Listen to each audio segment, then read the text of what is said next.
설교의 제목은 함께 읽습니다. 시작. 복음에 합당하게 생활하라. 아멘. 오늘 27절 시작을 이렇게 하고 있습니다. 오직 너희는 그리스도의 복음에 합당하게 생활하라. 아멘. 여러분, 사도 바울이라는 사람이 있고요. 그 사람은 이 빌립보서를 쓸 때에 지금 감옥 안에 있습니다. 감옥 안에서 이 사도 바울은 빌립보 성도들에게 계속해서 기뻐하라라고 이렇게 외치고 있어요. 기뻐해야 될 이유가 분명하기 때문에 그는 힘주어서 얘기하는 거죠. 기뻐해라. 근데 사도 바울의 지금 이 상황들은 별로 그렇게 기뻐할 상황은 아닌 것 같아요. 감옥에 갇혀 있는 것이 기쁜 것은 아니잖아요, 여러분. 감옥에 있는 자체가 기쁨이라고 하면은 조금 이상한 사람이 되어지는 거예요. 여러분, 감옥은 기쁜 곳이 아닙니다. 그런데 바울은 그곳에서 기뻐하라고 얘기하고 있어요. 그 이유는 자기에게도 기쁨이 있는 거예요. 그런데 우리가 성경을 통해서 사도 바울의 이 삶을 보게 되어지면 사도 바울이 왜 감옥 속에서도 이렇게 기뻐하라라고 이렇게 외치는가, 그 기쁨의 이유가 분명히 있을 텐데 그것이 무엇일까? 그것이 바로 복음이라는 것입니다. 복음. 네. 바울은 평생에 한 가지 열망이 하나 있었어요. 그것은요, 복음을 전하다가 죽는 것이었어요. 그러니까 자기가 가지고 있는 모든 것들을 다 배설물로 여길 만큼 하나님을 아는 것, 예수님을 아는 것, 그것이 더욱더 고상하다고 말하면서 그 복음을 위해서 평생을 바쳐진 사람이 사도 바울입니다. 한 영혼을 구원하는 그 일이 너무나도 기뻤던 거지요. 그러니까 왜 사도 바울은 이렇게 그 삶을 이렇게 살아갈까? 고난과 환난을 겪으면서 감옥에 가면서 자기가 원래 누릴 수 있었던 그 모든 것들을 다 포기하면서까지 어떻게 이렇게 복음을 위해서 살아갈 수 있을까? 그 이유를 성경을 보면서 쭉 찾아봤더니 그 이유는 딱 한 가지였어요. 다른 분들은 더 찾을 수 있겠지만 저는 딱 한 가지를 찾았어요. 그것은 뭐냐면 바울에게는요, 예수님을 만난 분명한 그 삶이, 그 경험이 있다는 것이죠. 사랑하는 여러분, 예수님을 만난 경험이 분명한 사람들은요, 정말 하나님께서 주시는 은혜가 얼마나 큰지, 하나님의 사랑이 얼마나 놀라운지 그 사실을 알게 되어져요. 그러니까 그 사랑을 알게 되어지니까 그 사랑에서 벗어날 수가 없는 거예요.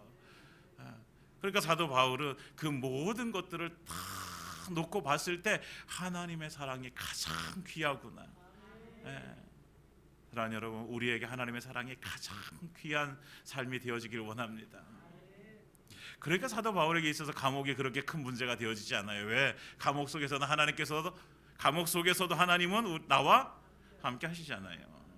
그리고 감옥 속에서도 자기는 복음을 위해서 살았어요. 그러니까 감옥 속에서 얼마든지 그 복음을 위한 삶을 살아가게 되어지는 것이죠.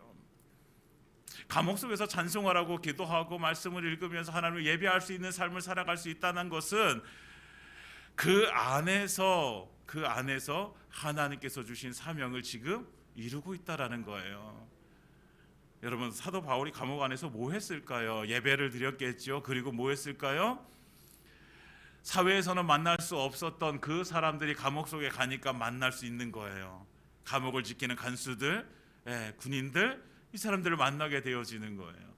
지금까지 그들에게 복음을 전할 수 있는 기회가 없었어요. 그런데 그들에게 복음을 전할 수 있는 기회가 주어졌어요.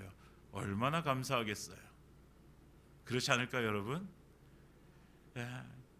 바울에겐 그것이 감사인 거예요. 다른 것이 감사인 게 아니라 내가 감옥에서 풀려나는 거, 물론 이것도 감사하겠지요. 그러나 그것보다도 더 감사한 것은 내가 일평생 복음 때문에 살아가는데 이 복음을 증거할 수 없었던 사람들을 내가 만날 수 있고 그 사람들에게 복음을 전할 수 있는 기회가 나에게 주어진 거잖아요. 얼마나 기쁘겠어요. 바울에게 복음은 어떤 의미일까? 바울에게 복음은요, 자기의 생명 그 이상이었어요. 오늘 성경에서 2장 20절에 보면 이렇게 고백하게 되어집니다. 성경 2장 20절에 보면 나의 간절한 기대와 소망을 따라 아무 일에든지 부끄러워하지 아니하고 지금도 전과 같이 온전히 담대하여 살든지 죽든지 내 몸에서 그리스도가 존귀하게 되게 하려 하나니 이는 내게 사는 것이 그리스도니 죽는 것도 유익함이라. 사도 바울에게 있어서 생명은요, 자기의 육신의 생명은 물론 중요하죠. 육신의 생명을 중요하지 않다라고 여기는 사람은 아무도 없어요. 중요해요. 그러나 그것보다 더 중요한 것이 있었던데 그것이 바로 예수 그리스도 복음이라는 것이죠. 그래서 23절에 이렇게 고백하는 거예요. 내가 그 둘 사이에 끼었으니 차라리 세상을 떠나서 그리스도와 함께 있는 것이 훨씬 더 좋은 일이라 그렇게 하고 싶으나 내가 육신으로 있는 것이 너희를 위하여 더 유익하리라. 바울은요, 내가 예수님과 함께 천국에서 사는 삶이 훨씬 더 좋은 일이라고 얘기해요. 그런데 내가 육신을 가지고 살아가는 것은 무엇 때문에? 너희를 위하여, 즉 다시 말하면 복음을 위해서라는 것이죠. 사랑하는 여러분, 우리에게 복음은 어떤 의미일까? 우리에게 예수님은 어떤 의미일까? 나에게 예수님은 어떤 분이실까? 우리가 또 다른 새해를 맞이하면서 이 부분을 좀 함께 이렇게 깊이 생각하고 묵상하는 시간을 가져보시길 바라면, 나에게 예수님은 어떤 분이신가?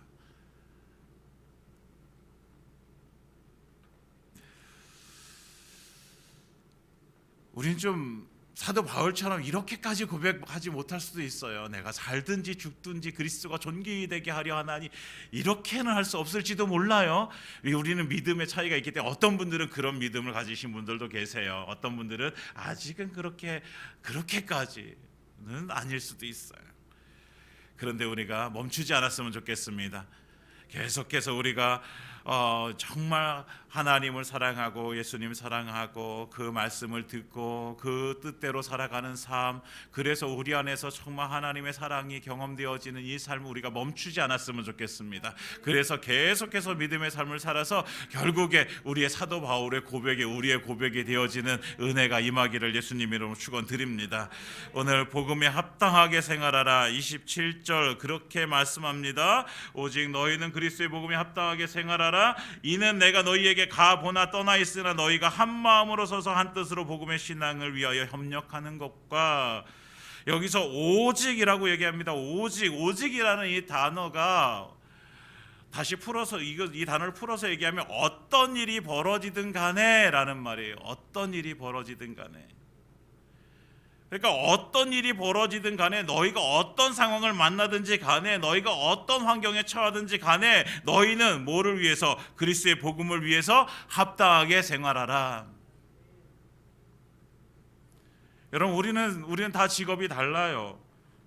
직분이나 직위도 다 달라요. 사는 것도 달라요. 상황도 달라요. 성별도 달라요. 우리는 다 달라요. 다른데 우리가 한 가지 공통되어지는 것이 있습니다. 예수 믿는다는 것이죠. 그리고 예수를 믿는 사람들은요, 어떤 일이 벌어지든 간에 오직 복음에 합당하게 생활해야 된다라는 것입니다. 이것이 오늘 하나님께서 우리에게 주시는 말씀이에요. 너희는 복음에 합당하게 생활하라. 어떤 상황이든지 어떤 일이 벌어지든지 너희가 어떤 곳에 있든지 너희는 복음에 합당하게 생활해요. 그래서 그 복음에 합당한 삶을 살아가는 것, 그것이 첫 번째로 우리에게 말씀해 주신 게, 너희가 한 마음으로 서서 한 뜻으로 복음의 신앙을 위하여 협력하는 것이다. 복음에 합당하게 생활하는 것은요, 결국 그 신앙을 위해서 협력하는 것이라는 거예요. 협력.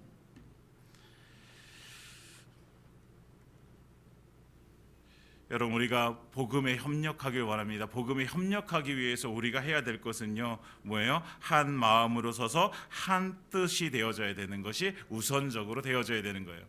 한 마음 한 뜻이 되어지는 것. 우리가 일심동체라고 하잖아요. 일심동체, 그렇죠? 한 마음 한 몸이에요. 교회는요, 한 마음이 되어져야 돼요. 교회는 한 몸이 되어져야 돼요. 그러지 않으면 교회는요, 협력할 수가 없어요. 제각각 사람들이 모여 있는 거예요. 성격도 달라요. 성품도 달라요. 어떤 사람은 급하고 어떤 사람은 좀 느리고 어떤 사람은 막 일을 대충 하는 사람도 있고 어떤 사람은 꼼꼼하게 하는 사람도 있고 어떤 사람은 아침에 일하는 것을 좋아하는 사람이 있고 어떤 사람은 밤에 일하는 것을 좋아하는 사람도 있어요. 다 달라요. 그런데 다 다르지만 그 사람들이 다 모여가지고 뭐 하는 거예요? 한 마음이 되어지는 거예요. 한 몸이 되어지는 거예요. 여러분, 한 마음 한 몸이 되어지지 않으면 이해할 수가 없어요. 이해하려고 하질 않아요. 왜 저 사람 왜 저렇게 빨리 해? 저거를 천천히 해도 되는데. 그 빨리 하는 사람들은 또 얘기하죠. 야, 속 터지게 왜 그렇게 느리게 해? 빨리빨리 해야지. 여러분 그러지 않아요? 우리 안에도 분명히 그런 일들이 벌어져요. 어떤 사람 일을 대충대충 하고 그럼 꼼꼼히 하는 사람들은 그 사람을 보면서 뭐라고 얘기할까요? 뭔 일을 그렇게 대충대충 해? 라고 하죠. 그러면 대충대충 하는 사람, 꼼꼼하게 하는 사람들을 보면서 뭐라고 얘기할까요? 야, 뭐 그런 것까지 그렇게 해. 그런 것들은 그냥 넘어가도 되지. 이렇게 얘기한단 말이에요. 서로 달라요. 이해하려고 하지 않고요. 이해할 수가 없어요. 서로 이해한다고 하지만요, 잘 안 돼요. 그런데 우리가 한 마음이 되어지면 돼요. 한 뜻이 되어지면 돼요. 우리가 무엇을 위해서 하고 있는지 그것을 분명히 알게 되어지면 우리가 그것을 통해서 한 마음이 되어지는 거예요. 우리가 모든 일을 할 때 무엇을 위해서 합니까? 복음을 위해서. 누구를 위해서 합니까? 예수 그리스도를 위해서. 교회의 주인이 예수님이심을 우리가 믿고 그 예수님이 원하시는 교회를 우리는 함께 만들어가는 것입니다.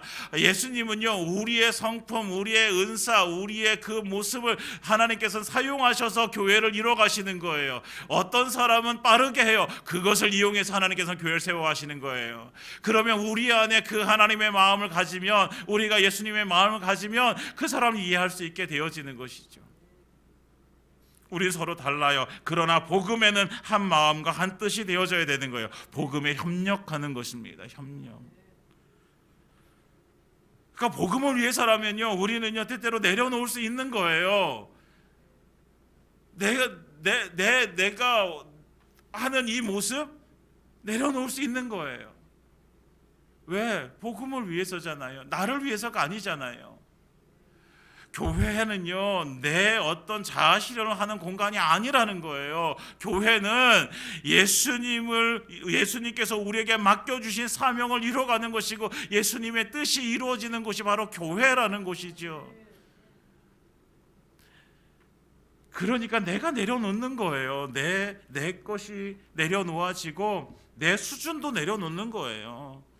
나는 고수준이야. 저 사람은 저 수준이고 내 수준을 내려놓는 거예요.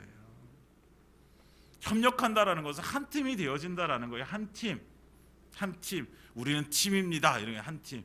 여러분, 남춘천교회 우리는 한 팀입니다. 한 팀은 같이 승리하기 위해서 힘을 합쳐야 되는 거예요. 운동 경기 하다 보면요, 한 사람이 특출나게 잘한다고 해서 승리해요? 아니에요. 축구 경기를 우리가 잘 보는데 축구 경기 하는데 한 사람이 잘한다고 그 사람이 속해 있는 팀이 다 이깁니까? 그렇지 않아요. 그러면 메시가 속한 팀은 맨날 그건 아니잖아요. 한 팀이 되어지는 것이 중요한 거예요. 여러분, 2인 삼각이란 경기를 해보신 적이 있습니까? 2인 삼각 경기 아시죠? 주혜야, 2인 삼각 경기 알지? 몰라? 모르는구나. 발 묶고 서로 달리는 거야. 두 사람이 발 묶고 달리는 거. 그런 거 해봤어? 안 해봤어? 해본 듯도 하고 안 해본 듯도 해요 지금. 여러분 해보신 적 있으실 거예요. 발을 묶고선. 여러분, 한 사람은 빠르고요, 한 사람은 느립니다. 그러면 한 사람은 빨리 가려고 한 사람은 그것을 쫓아가지 못해요. 그러면 빨리 갈 수가 없어요. 어떻게 하면 빨리 갈 수 있을까요? 빨리 가는 사람은 조금 천천히 가면 돼요. 좀 느린 사람은 내가 조금 가는 것보다 조금 더 빨리 가면 돼요. 그러면 서로 맞아요. 그래서 서로 맞춰가지고 함께 가는 거예요. 그렇게 되어지면 우리가 결승선까지 빠르게 갈 수 있는 것이죠. 바로 교회는 이런 거예요. 교회라는 것은요, 100m 달리기를 혼자 하는 것이 아니라 2인 삼격 경기를 하는 그런 곳이에요.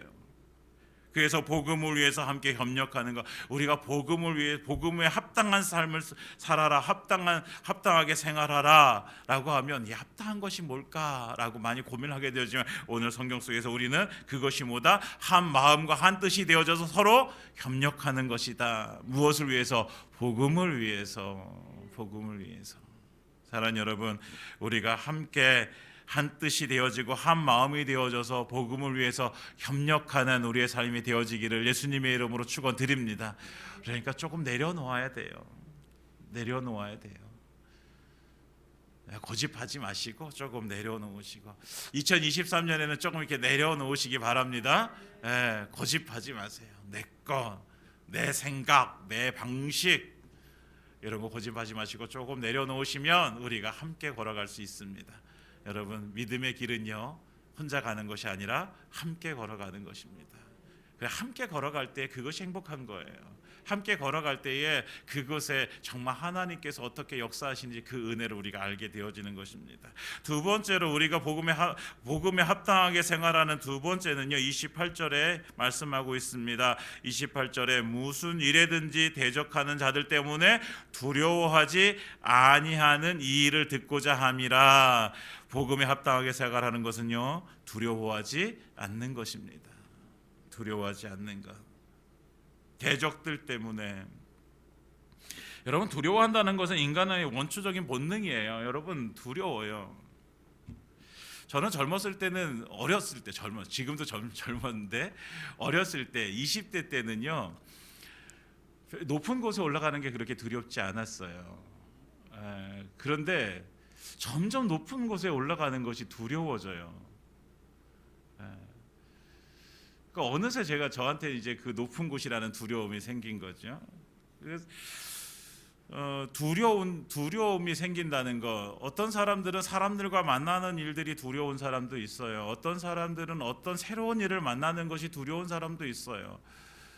각자 두려워. 근데 사람들이 나는 두렵지 않아. 여러분, 사람 두려워하는 것은요 인간들이 가질 수 있는 가장 기본적인 그냥 본능 중에 하나예요.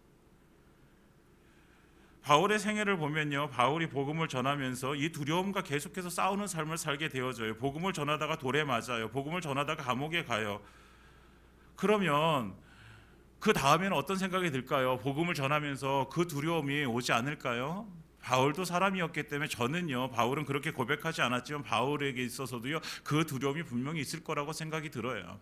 그렇지만 바울은 그 두려움을 어떻게 합니까? 쫓아내버리는 거예요. 오늘도 그래서 이렇게 고백하는 거예요. 무슨 일에든지 대적하는 자들 때문에 두려워하지 아니하는 이 일을 듣고자 함이라. 자기 자신도 그것 때문에 두려워하지 않는다는 거예요. 여러분요 복음은요 두려워하지 않는 거예요. 복음 때문에 당하는 어려움, 복음 때문에 당하는 힘듦, 그것을 두려워하지 않는 거예요. 두려움 그 마음을 이겨낼 수 있는 이유가 무엇일까? 그것이 바로 하나님의 사랑을 알기 때문에 그런 거죠. 요한 1서에 보면요 4장 18절에 사랑 안에 두려움이 없고 온전한 사랑의 두려움을 내쫓나니 라고 말씀하십니다. 하나님의 사랑을 알고 있는 자 그 두려움을 내어 쫓게 되어집니다. 사랑에는 두려움이 없고 사랑 안에는 두려움이 없어요. 우리에겐 두려움이 찾아와요. 그러나 하나님의 사랑 안에는 두려움이 없습니다. 그래서 온전한 사랑을 우리가 이룰 때에 그 두려움이 내어 쫓겨가게 되어지는 것입니다. 여러분 우리에게 두려움이 찾아오는 것을 두려워하지 마세요. 그러나 그 두려움을 간직하지 마세요. 그 두려움은 어떻게 해야 돼요? 쫓아내버려야 돼요. 어떻게 해요? 우리가 하나님의 사랑 안에 온전히 거할 때에 그 사랑은 쫓겨날 줄 믿습니다. 쫓겨나는 거예요.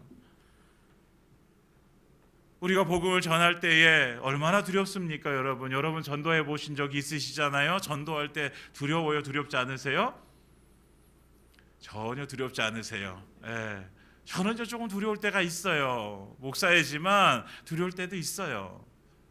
그 두려움 때문에 복음 전하기 전에 뭐 해요? 기도하는 것이죠. 기도하고 나가게 되어지죠. 오늘은 이 복음을 전하다가 나한테 막 대드는 사람이 대들면 어떻게 할까? 사람이 나한테 대들면 어떻게 할까? 나에게 욕을 하면서 막 나를 핍박하면 어떻게 할까? 사랑하는 여러분, 우리가 복음으로 살 때에 이런 두려움이 올 수는 있어요. 올 수는 있어요. 이거를 부정하지 마세요. 나 두려움이 막 이렇게 찾아오는 것이 내가 믿음이 없어서인가? 아니요, 믿음이 없어서가 아니라 두려움은 찾아올 수 있어요. 그런데 우리가 요한일서에서 말씀하신 사랑 안에는 그 두려움이 없어요. 그러니까 우리가 어디로 가면 되는 거예요? 하나님의 사랑 안으로 들어가면 되는 거예요. 그러면 우리의 두려움이 내어 쫓길 줄 믿습니다. 그 두려움이 사라질 줄 믿습니다. 우리를 사랑하시는 그 사랑, 하나님의 사랑, 예수님의 그 놀라우신 십자가의 사랑이 우리 안에 가득할 때에, 우리가 그 안에 거할 때에 이 두려움이 내어 쫓겨가는 거예요. 여러분, 하나님의 사랑, 예수님의 사랑이 얼마나 큰 사랑입니까? 자기 독생하신 아들을 우리에게 주신 사랑이고요, 자기 목숨을 십자가에 피 흘려 죽이신 사랑이 바로 그 사랑입니다.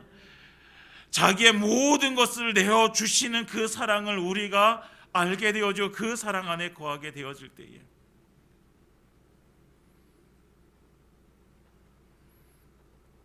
여러분, 우리가 그 사랑 안에 우리가 함께 들어가길 원합니다. 그 사랑을 경험하길 원해요. 그냥 머릿속에 있는 사랑이 아니라 정말 내 삶 가운데 나를 위해서 십자가에 달려 죽으신 예수님의 그 놀라운 사랑,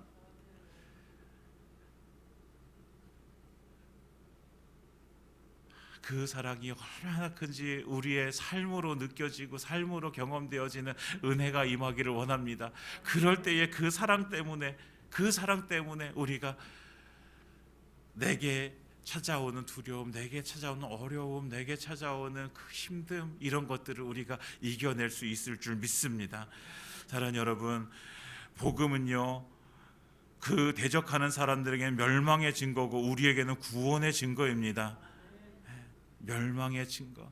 그들이 복음 때문에 우리를 핍박한다고 하지만 그들은 두려움 없이 막 그런 일을 행해요. 그런데 그 사람들은 두려워해야 돼요. 왜? 그들은 그 복음을 알지 못하기 때문에, 그 복음을 믿지 못하기 때문에 멸망을 당할 자들이에요. 그 멸망으로 가는 길을 두려워해야 되는 사람들이에요. 그런데 두려워하잖아요. 우리는 두려워요. 그런데 그 두려움이 어디 안에서, 사랑 안에서 그것이 내쫓겨지게 되어지고 우리는 구원의 큰 기쁨을 누리게 되어지는 것입니다. 사랑하는 여러분, 이 비밀을 알기 때문에 살아도 하나님 감사합니다, 죽어도 하나님 감사합니다, 이 고백을 바울이 드릴 수 있는 거예요. 여러분, 우리의 삶이 하나님께, 살아도 하나님께 영광이요 죽어도 하나님께 영광이 되어지길 원합니다. 그래서 정말 우리의 삶이 가는 길이 정말 하나님께서 우리에게 주신 길이고, 그래서 그 길 걸어가는 동안 하나님께서 주신 그 사랑 안에 거함으로 인해서 우리가 두려움이 아니라 기쁨으로 그 길 걸어가는 우리의 삶이 되기를 원합니다. 2023년 우리가 또다시 한 해를 시작합니다. 여러분, 두려워하지 마십시오. 하나님은 우리가 가는 길을 하나님 예비시켜 놓으신 줄 믿습니다. 여러분들, 지금의 상황 두렵고 떨릴 수도 있습니다. 그러나 그 상황 때문에 두려워하지 마시고 내어 쫓아내시기 바랍니다. 어디 안에서? 사랑 안에 거함으로. 그랬을 때에 우리 안에서 정말 역사하시는 놀라우신 하나님의 그 은혜가 임할 줄 믿습니다. 그 은혜가 우리 가운데 넘치기를 예수님의 이름으로 축원드립니다. 마지막으로 하나 더 찾아보면, 우리가 복음에 합당한 삶을 살아가는 것은 29절에 그리스도를 위하여 너희에게 은혜를 주신 것은 우리가 하나님의 은혜 안에 거하는 삶을 살아가는 것입니다. 복음에 합당한 삶을 살아가는 건 하나님의 은혜 안에 살아가는 거예요. 내 힘으로 살아가는 것이 아니라 하나님의 은혜 안에 살아가는 거예요. 우리의 모든 삶이 하나님의 은혜임을 고백하게 되어지는 것이지요. 그 은혜는 어떤 거예요? 그를 믿을 뿐 아니라 또한 그를 위하여 고난도 받게 하려 하심이라. 그를 믿는 것이 은혜이고 또한 그를 위해서 고난을 받는 것이 은혜다라고 사도 바울은 고백하고 있습니다. 여러분, 고난은 우리에게 은혜가 아니에요. 고난은요, 힘든 거예요. 그냥, 그렇죠? 여러분, 고난이 찾아오는데 그것을 기뻐하는 사람은 없어요. 그것은 힘든 거예요. 그런데 오늘 사도 바울은 그리스도를 위하여 받는 고난도 나에게는 은혜입니다, 이렇게 고백하는 것이죠. 그리스도를 위하여. 여러분, 우리가 중요하게 여겨야 될 것이 뭐예요? 그 은혜는요, 어디예요? 29절에 그리스도를 위하여 너희에게 은혜를 주신 것이에요. 그리스도를 위하여 은혜를 주시는 것입니다. 여러분, 은혜라는 것에 분명한 우리가 개념을 가지고 있어야 돼요. 은혜는요, 예수님을 위해서 우리에게 주시는 거예요. 그러니까 은혜라는 것이 단순히 내 삶 가운데 무엇인가 잘 되는 것을 그것만 가지고 은혜라고 얘기할 수 없는 거예요.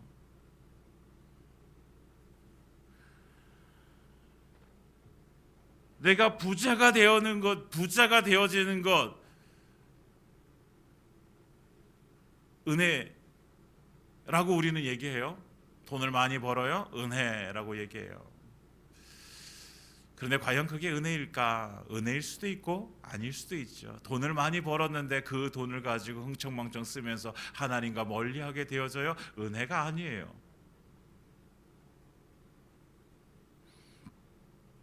내 자녀가 좋은 대학에 취직하고 좋은 직장에 취직하고 그래서 정말 번듯한 한 사회인이 되어지는 것, 이거 은혜이죠. 은혜이죠. 그런데 점점 나이가 들면서 대학에 가고 사회에 가면서 예수님을 멀리하게 되어져요. 교회를 멀리하게 되어져요. 은혜가 아니죠. 여러분, 은혜라는 것은요, 그리스도를 위하여 우리에게 하나님께서 주시는 것입니다. 그리스도를 위하여. 그러니까 여기서 사도 바울은 그것을 알기 때문에 고난을 받는 것도 자에게는 은혜라고 해요. 왜요? 그 고난이 누구를 위해서 주어지는 거기 때문에, 그리스도를 위하여 주어지는 것이기 때문에 이것도 은혜입니다. 이렇게 고백할 수 있는 거죠. 사랑하는 여러분, 우리에게 이 고백이 드려지길 원합니다. 그리스도를 위하여 내가 살아가는 이 삶이 하나님께서 주신 은혜입니다. 내가 이렇게 살아가는 것이 정말 그리스도를 위하여 살아가는 것이라면 이것이 하나님의 은혜입니다. 은혜입니다.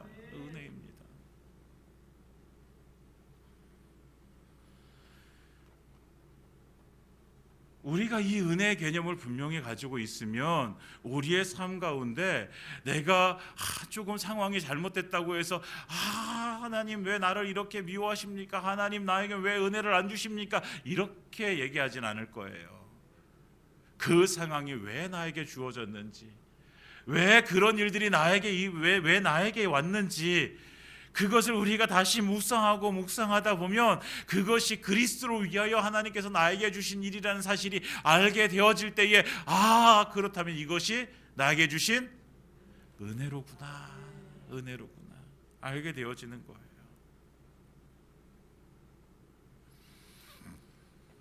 어떤 한 교회, 제가 가까이 지내는 한 교회 목사님이 이제 그런 말씀하면서, 자기 성도 중에 어떤 집사님이 계셨는데 그 집사님이 자식을 잃었어요. 근데 몇 날 며칠을 눈물로 지새우는 거예요. 목사님이 찾아가서 신방을 하죠. 집사님 힘내세요. 집사님 힘내세요. 그 아들이 천국에 있을 것입니다. 힘내세요. 근데 이 집사님은요, 그것이 위로가 별로 안 되는 거예요. 그래가지고 목사님은 되게 고민인 거예요. 이 집사님이 빨리 회복해야 되는데, 왜 그 슬픔에서 벗어나야 되는데 안 되니까 너무 힘든 거예요. 그래가지고 이 목사님이 그것을 가지고 보면서 기도하다가 이 기도에 함께 동참하고 있는 권사님 한 분이 이제 그렇게 얘기해요. 목사님, 제가 그분을 찾아가겠습니다. 그 집사님을 찾아가겠습니다 라고 이렇게 해서 그 권사님이 찾아가게 되어져요. 그 권사님이 그리고 위로를 하게 되어집니다. 집사님, 자식 잃은 것 때문에 너무 힘들지요, 아프지요. 집사님, 저는요 그 자식을 3명이나 잃었습니다. 그 3명을 잃은 그 자식을 3명이나 잃었음에도 지금 소망을 가지고 살고 있습니다 라고 하면서 자기 이야기를 해주는 거예요. 그때서야 그 집사님이 조금씩 회복이 되어지기 시작했다고 합니다. 이 권사님에게 있어서 자녀 3명을 잃은 이것은 너무나도 큰 아픔이에요. 누구에게도 말할 수 없는 큰 아픔이에요. 그런데요, 이것이요 또 다른 한 사람의 그 힘듦과 어려움, 좌절과 시련 속에서 다시 회복시켜주는 통로가 되어지는 것입니다.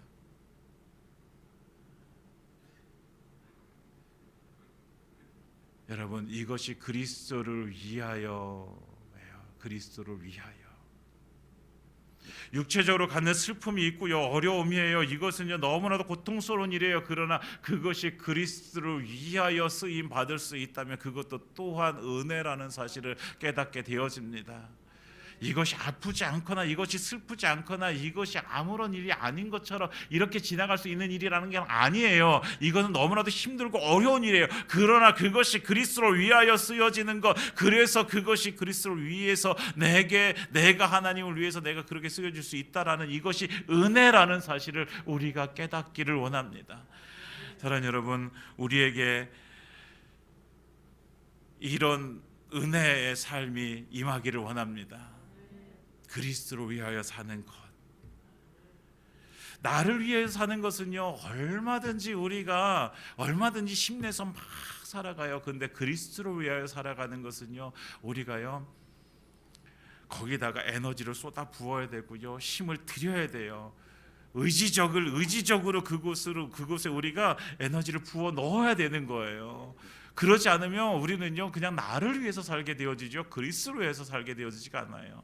사랑하는 여러분, 우리가 그리스도를 위하여 살길 원합니다. 그리스도를 위하여, 그래서 우리가 은혜라는 사실을 깨닫게 되어지고 그 은혜로 살아가는 삶이 우리가 복음에 합당한 삶을 살아가는 것이라는 사실을 우리가 다시 한번 깨닫고 날마다 은혜 안에 거하는 삶을 살아가시기를 예수님의 이름으로 축원드립니다.